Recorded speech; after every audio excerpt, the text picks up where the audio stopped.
જામનગર જિલ્લામાં વિવિધ ટ્રાન્સમિશન કંપનીઓની લાઈનો ઊભી કરવા માટે ટ્રાન્સમિશન કંપનીના વળતર પેટે ટાવરના વળતર પેટે શરૂઆતમાં જંત્રી મુજબના ભાવોએ વળતર ચૂકવવામાં આવતું હતું.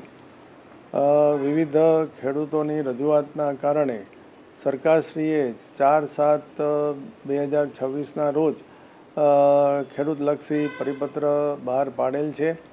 તે મુજબ માર્કેટ રેટના ડબલ ગણી અને ખેડૂતોને વળતર ચૂકવવાનું નક્કી કરવામાં આવેલું છે.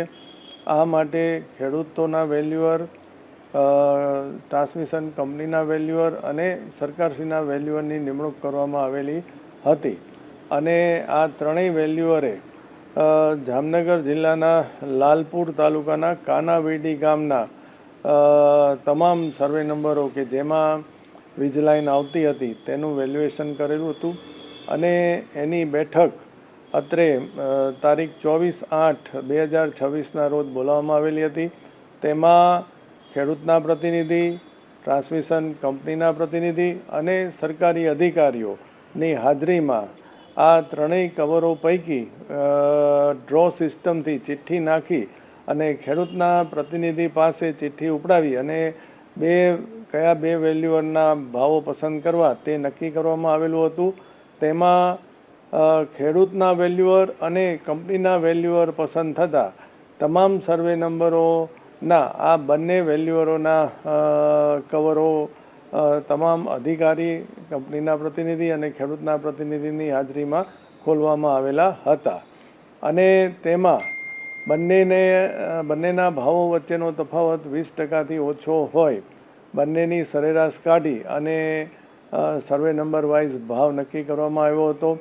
તેમાં મોટાભાગના સર્વે નંબરોના ભાવ 885 રૂપિયા નક્કી થયેલો હતો. જે સર્વે નંબરો રોડની નજીક અથવા તો સારા લોકેશનવાળા હતા તો એનો ભાવ જે છે એ 943 રૂપિયા નક્કી થયેલો હતો.